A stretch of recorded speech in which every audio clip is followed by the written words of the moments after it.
Ipinakikilala ang brain bridge, ang kauna-unahang revolusyonaryong konsepto para sa makina ng paglipat ng ulo na gumagamit ng pinakabagong teknolohiya sa robotics at artificial intelligence. Upang isagawa ang kumpletong proseso ng paglipat ng ulo at muka, tinitiyak nito na ang maayos at mabilis na paggaling. Dahil ang paglipat ng ulo ay nangangailangan ng mataas na mabilis, katumpakan at kahusayan. Ang brain bridge ay gumagamit ng advanced high-speed, high-precision robotic system upang pabilisin ang proseso, alisin ang human error, pigilan ang pagkasira ng brain cell at tiyakin ang seamless compatibility. Ang proseso ng paglipat ng ulo ay kinabibilangan ng pagtanggal ng buong ulo ng isang tao, kasama na ang utak, mula sa kanilang kasalukuyang may sakit na katawan at pagdikit nito sa katawan ng isang malusog na batang brain dead na donor. Ang paglipat ng ulo ay maaaring ibigay sa mga individual na may lubhang kondisyon sa kalusugan, tulad ng terminal cancer, paralysis, pinsala sa spinal cord o mga neurodegenerative na sakit. Ang pagkakataon na magkaroon ng ganap na functional na katawan habang pinapanatili ang kanilang kamalayan, mga alaala at kakayahang kognitibo. Ang mga neuron ay pinakamababang functional cells sa katawan ng tao at ayon sa kanilang pagtatansya, ang utak ay maaaring tumagal ng ilang daang taon basta't ang natitirang bahagi ng katawan ay nananatiling bata. Ang konsepto ng brain bridge ay kinabibilangan ng paggamit ng integrated robotic platform na binubuo ng dalawang autonomous surgical robots na dinisenyo upang magsagawa ng sabay ng mga operasyon sa dalawang katawan. Magkatabi gamit ang isang setup, ang kumpletong robotization ng proseso ay nagpapahintulot sa operasyon na isasagawa sa isang kapaligiran na may iba't ibang temperatura at presyon. Ang proseso ay nagsisimula sa paghahanda ng mga katawan ng donor at recipient. Ang donor ay isang brain dead na pasyente na may functional na katawan at maayos na mga vital organ, habang ang recipient ay ang pasyente na ang ulo ay lilipat sa bagong katawan. Ang parehong pasyente ay binibigyan ng general anesthesia. Parehong sumasailalim ang recipient at donor sa isang tracheostomy na may tubo na ipinapasok sa trachea upang magbigay ng respiratory support at mapadali ang mechanical ventilation. Ang kanilang artificial plasma solution ay binibigay sa parehong recipient at donor. Ang solusyon, ito ay dinisenyo upang mapanatili ang oxygenation ng utak at katawan, maiwasan ang pamumuo ng dugo at magbigay ng ligtas na operasyon sa mababang temperatura. Ang ulo ng recipient at ang katawan ng donor ay pinapalimig sa humigit kumulang 5 degrees Celsius upang mabawasan ang potensyal na pinsala sa utak habang dinidiskonekta. Sa gabay ng Advanced Real-Time Molecular Level Imaging System, maingat na hinihiwalay ng brain bridge ang ulo mula sa dalawang katawan gamit ang isang espesyal na surgical technique na pinapanatili ang spinal cord at mga paunahing daluyan ng dugo. Ang malalim na mga hiwa ay maingat na ginagawa sa paligid ng leeg upang ilantad ang kanilang mga struktura, kabilang ang carotid at vertebral arteries, jugular veins at spine. Sa tulong ng specialized AI algorithm, sinusubaybayan ng brain bridge ang parehong mga kalamnan at mga ugat sa panahong operasyon upang mapadali ang seamless reattachment. Ang dugo ay ganap na tinatanggal mula sa ulo ng recipient upang maiwasan ang pamumuo. Ang ulo ng recipient ay pinuposisyon sa katabi ng katawan ng donor gamit ang isang mobile platform. Agad na kinakabit ng brain bridge ang nahiwalay na ulo sa circulatory system ng katawan ng donor na tumutulong sa pagpapanatili ng daloy ng dugo sa natitirang bahagi ng operasyon.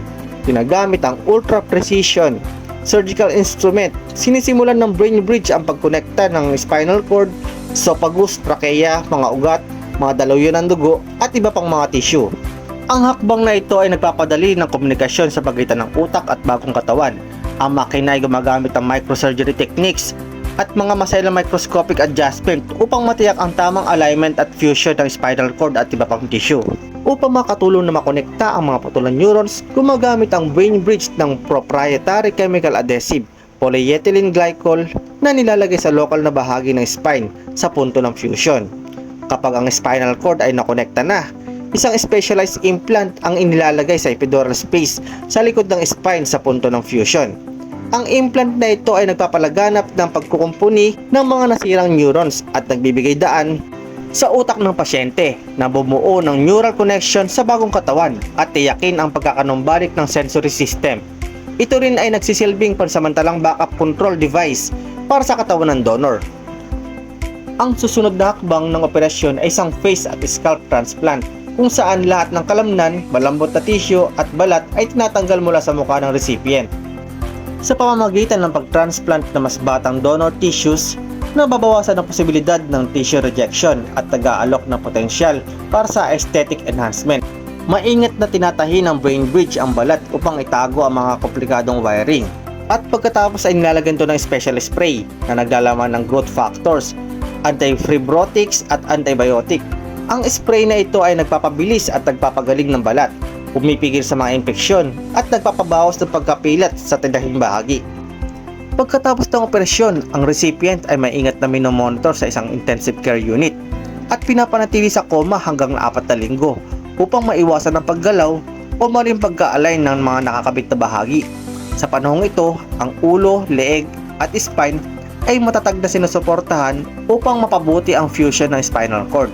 Ang mga life support system ay ginagamit upang i-regulate ang bahagi ng sirkulasyon, habang ang nutrisyon ay pinapadaan sa pamamagitan ng jejunostomy feeding tube.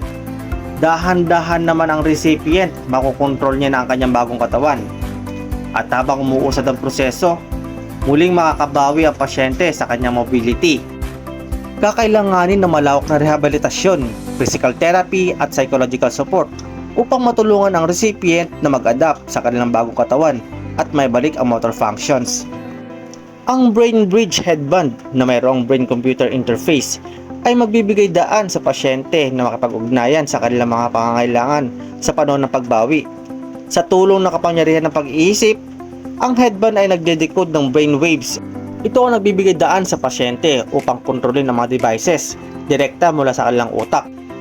Dahil sa pagiging komplikado at mga hindi inaasahang hamon ng proseso ng paglipat ng ulo, ang self-learning algorithm ng Brain Bridge ay nagbibigay daan upang maiwasan ang mga error at i-adapt ang mga surgical plans sa real-time depende sa pangangailangan ng operasyon. Pinapabuti rin nito ang kakayahan nito sa paglipas ng panahon. Sa pamamagitan ng pag-aaral mula sa mga nakaraang operasyon, ang learning algorithms ay maaaring mag-recall ng mga nakaraang operasyon at resulta upang patuloy na mapino at mapahusay ang mga surgical techniques at post-operative care. Habang isinasagawa ang operasyon, ang mga algorithm ng Brain Bridge ay lumilikha ng personalized recovery plan depende sa proseso at operasyon ng pangangailangan ng pasyente. Upang mapakinabangan ang compatibility at tiyakin ang seamless integration, nakikipagtulungan sila sa mga nangungunang eksperto sa General Artificial Intelligence, Brain-to-Computer Interfaces at Robotics na may maraming matagumpay na proyekto.